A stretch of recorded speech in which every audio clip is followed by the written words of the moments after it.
प्यारे बच्चों, आर्यस ज्ञान अकेडमी में आपका स्वागत है। सबसे पहले आज आपसे एक अनुरोध करना चाह रहे हैं आप लोगों से कि हमारी वीडियो को सब्सक्राइब करने से पहले आप जो है कम से कम 5 मिनट देखने का कष्ट करा करें, क्योंकि अगर आप हमारा हेल्प करना चाहते हैं, हमारी सहायता करना चाहते हैं, तो उसके लिए आपसे यही अनुरोध है कि वीडियो को सब्सक्राइब करने से पहले 5 मिनट देख लिया करें, फिर सब्सक्राइब करा करें, फिर जो है जो बेल आइकन बटन होती है दबा करके और उसके बाद हमारे वीडियो को सब्सक्राइब कर दिया करें। क्यों? अगर ऐसा आप नहीं करते हैं तो कुछ देर बाद हमारा जो है शाम तक हमारा जो आप सब्सक्राइब किए रहते हो अनसब्सक्राइब हो जाता है, उससे हमको बेनिफिट भी नहीं हो पाता है। तो आपसे एक अनुरोध है कि आप अगर हमारी सहायता कर रहे हैं तो आप उसको पूरा 5 मिनट दे करके तब सहायता करिए। चलिए, हम आपके सामने संस्कृत व्याकरण का अलंकार पढ़ाए थे। अलंकार में उसमें अलंकार किसे कहते हैं, किस लेखक के द्वारा क्या क्या कहा गया था, इसके बारे में मैंने आपको बताया था। अब आज हम जैसे अलंकार के हमने 3 प्रकार बताया था, उसमें से पहला प्रकार जो आपका शब्दालंकार का पहला जो है अनुप्रास अलंकार के बारे में बताने चल रहे हैं। जैसा कि हमें हिंदी में पता है, जहाँ पर वर्णों की आवृत्ति बार बार होती है, एक वर्ण की आवृत्ति या एक से अधिक वर्णों की आवृत्ति बार बार होती है, वहाँ पर अनुप्रास अलंकार था, जैसे चार चंद्र की चंचल किरणें। लेकिन संस्कृत में वही है कि डायरेक्ट हम डिफिनीशन दे करके हमको राइटर के माध्यम से समझना होता है। तो यहाँ पर हमने राइटर, सबसे पहले हमारे जो राइटर दिए गए हैं अनुप्रास अलंकार के सबसे पहले राइटर हैं मम्मट के अनुसार दे दिया जाता है वाणिशम साम्यम अनुप्रासः, दे दिया जाएगा कि वाण देश अनुप्रासः। अब वहाँ पे 4 ऑप्शन बना देंगे, साम्यम, सौम्यम, शौर्यम, इस तरह के आपको 4 ऑप्शन बना करके दे दिए जाएंगे। तो हमको याद रखना है कि मम्मट के अनुसार है वर्ण साम्यम अनुप्रासः, जहाँ पर या इसका अर्थ भी हमने आपको लिख दिया है कि वर्णों की समानता, जैसे चाचा आ रहा है, काका आ रहा है, वावा आ रहा है, पापा आ रहा है, जब वर्णों की समानता दिखाई जहाँ पर देगी वहाँ पर अनुप्रास अलंकार होता है। ये किसके अनुसार कहा गया है? मम्मट के अनुसार कहा गया है। दूसरा हमारे राइटर है विश्वनाथ के अनुसार। विश्वनाथ ने कहा है कि अनुप्रासा शब्द साम्यम वैषम्य अपि स्वरस्यति, वैषम्य अपि स्वरस्यति। इनका कहने का मतलब है कि स्वरों में समानता ना होते हुए भी, जैसे कहीं पर छोटी की मात्रा आ गई, कहीं पे बड़ा आ का मात्रा आ गया, कहीं पर आ की मात्रा आ गई, कहीं पर ऊ की मात्रा आ गई, स्वर में विषमता है, समानता नहीं है। तो स्वरों की विषमता होने के बाद व्यंजन वर्णों की बार बार स्वरों उसमें जो स्वर की मात्रा लगी हुई व्यंजन में वो अलग अलग है, लेकिन वर्णों की जो आवृत्ति हो रही व्यंजन वर्णों की वो बार बार वही हो रही, पापा, नाना, चाचा, काका, नद, जय, ये 8 प्रकार के जो वर्णों की आवृत्ति हो रही है। तो वर्णों की बंद करें कि स्वरों में समानता ना होते हुए भी व्यंजन वर्णों का बार बार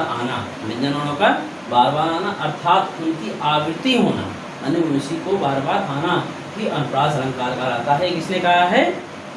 विश्वनाथ ने। पूछा जाता है स्वरों की विषमता होते हुए भी वर्णों की बार बार आवृत्ति को किसने अनुप्रास अलंकार कहा है? विश्वनाथ ने कहा है। और वर्णों की समानता को किसने अनुप्रास अलंकार कहा है? मम्मट ने कहा है। ठीक, अब हम देखते हैं इसे कुछ एग्जाम्पल आपके दिए गए हैं। ये एग्जाम्पल आपका बहुत पूछा जाता है संस्कृत के सुपर टेट में, तो इसको ध्यान दीजिए। लता कुंजम गुंज गुंजमदम औलितम कुंजम चपलनम समालिंगम अंगम अंगम परवलयन मारुतंदम मंदम दलितम अरविंदम तरलयन रजोबिंदम बिंदम कीरति मकरंदम दिशि दिशि। माने यहाँ पर कहा गया है लता कुंज गुंजनम, तो यहाँ पर जय जय जय, देखिए ध्यान दीजिए, जैम जैम और जैम वर्ण की बार बार आवृत्ति हो रही है। फिर यहाँ पर आप देख सकते हैं कि अंग की आवृत्ति बार बार हो रही है। फिर आप यहाँ देख सकते हैं कि नद और नद की आवृत्ति बार बार हो रही है। इस तरह से वर्णों की, यहाँ देखिए दादा की आवृत्ति, यहाँ पे दा दा दिस दिस, तो नद, माने इन वर्णों की बार बार आवृत्ति हो रही है। जब बताया गया आपको कि वर्णों की आवृत्ति एक समान वर्णों की आवृत्ति जब बार बार होने लगी वहाँ पर अनुप्रास अलंकार आता है। जैसे ही एग्जाम्पल दिखाई दे पूछ जाए कौन सा अलंकार है तो आप जान जाएंगे अनुप्रास किसे। नज नज, फिर यहाँ अंग अंग, फिर नद नद, दा दा, दादा वर्णों की आवृत्ति हुई है जिसके आधार पर यहाँ पर क्या है आपका अनुप्रास अलंकार लिखा है। इस श्लोक में नज नंग अंग नद नद आदि वर्णों की बार बार आवृत्त होने से अनुप्रास अलंकार है। यहाँ पर दूसरा हमारे लिए जो दूसरा इसका एग्जाम्पल दिया गया है, अयम एति मंदम मंद मंदम कावेरी वारी पावना पावना। मुझे लगता है इसमें कौन सा अलंकार है तो इसमें देंगे अनुप्रास कैसे, जैसे यहाँ पे दिया गया देखिए आपको कौन कौन सा दिया गया है, का वा का, ठीक है, का आपका दिया वा दिया गया है। फिर यहाँ पे आपका रा दिया गया है, पा दिया गया है, वा दिया गया है। वर्ण की आवृत्ति हो रही है, वर्णों की आवृत्ति बार बार वही चीज आ रहा है जिसकी वजह से यहाँ पर कौन सा अलंकार है आपका अनुप्रास। इस उदाहरण में स्वरों की विषमता है, स्वरों की विषमता है कि देखिए यहाँ पर देखिए बड़ी की मात्रा लग गई, यहाँ पे छोटी की मात्रा लग गई, यहाँ पे आ की मात्रा, यहाँ पे बड़ा आ की मात्रा है, यहाँ पे भी आ की मात्रा है। तो स्वरों की विषमता होने पर भी जो है यहाँ देख रहे हैं कि क्या है वर्ण की बार बार आवृत्ति हो रही है जिसकी वजह से यहाँ पर कौन सा अलंकार है अनुप्रास अलंकार है। इस तरह से आपको अनुप्रास अलंकार को आसानी से वहाँ पर और एग्जाम्पल आपके बहुत पूछ जाते हैं स्टेट और सुपर टेट में, जिसको आप ध्यान से पढ़िएगा। अब देखिए आपके यहाँ तीसरा एग्जाम्पल दिया गया है, ततो अरुण परिस्पंद मंदी की कृत पपाह शशि। तो यहाँ पर जो दधे काम परिछाम कामनी मंड पांडुताम, ये आपका यहाँ पर पूछे दे देंगे और पूछेंगे इसमें कौन सा अलंकार है। तो आपको ध्यान देना पड़ेगा, थोड़ा सा ध्यान देंगे तो आप पकड़ लेंगे। देखिए इसमें कौन सा अलंकार है, नद नद दिया गया है ना। फिर आपको देखिए यहाँ पर लास्ट में नड नड, फिर यहाँ पे आप लास्ट में देखेंगे आपका देखिए यहाँ पर का दिया गया है, का।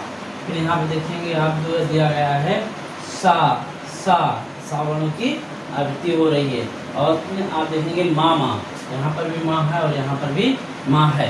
तो इस तरह से देखेंगे यहाँ पर कि स्पष्टीकरण ने लिख दिया है कि उदाहरण में नद नद नड नड का मा सा आदि वर्णों की आवृत्ति होने के कारण यहाँ पर अनुप्रास अलंकार है। तो अनुप्रास अलंकार की सबसे जो मूल विशेषता है आपको पकड़ने का, चाहे हिंदी हो चाहे संस्कृत हो, जहाँ पर वर्णों की आवृत्ति आपको दिखाई देने लगी, चाहे उसका अर्थ आपको आए या ना आए, हमारा एक सजेशन आपको है कि वर्णों की आवृत्ति जब दिखाई देना शुरू हो जाए तो जान लेना वहाँ पर कौन सा है अनुप्रास अलंकार है। और आप देख लीजिए कि वर्ण आ रहे हैं कि शब्द, जहाँ पर शब्द आते हैं वहाँ पर तैमक अलंकार हो जाता है, लेकिन जहाँ वर्णों की आवृत्ति होती है वहाँ पर अनुप्रास अलंकार होते हैं। इस प्रकार से आज हमने आपको अनुप्रास अलंकार के बारे में बताया। और इसमें अगर आपको कुछ समस्या होगी तो कमेंट बॉक्स में आप दीजिए, उसको हम और सुधार करने का प्रयास करेंगे और आपको बताने का प्रयास करेंगे। एक बार आपसे फिर अनुरोध करते हैं कि हमारे चैनल को सब्सक्राइब करने से पहले कम से कम 5 मिनट आप देख लें और उसके बाद आप उसको सब्सक्राइब करें, जिससे अगर आपका सहयोग भी बेकार ना जाए। नहीं तो अगर आप सिर्फ सब्सक्राइब करके छोड़ देते हैं शाम तक वो फिर जो है अनसब्सक्राइब हो जाता है। थैंक यू, धन्यवाद।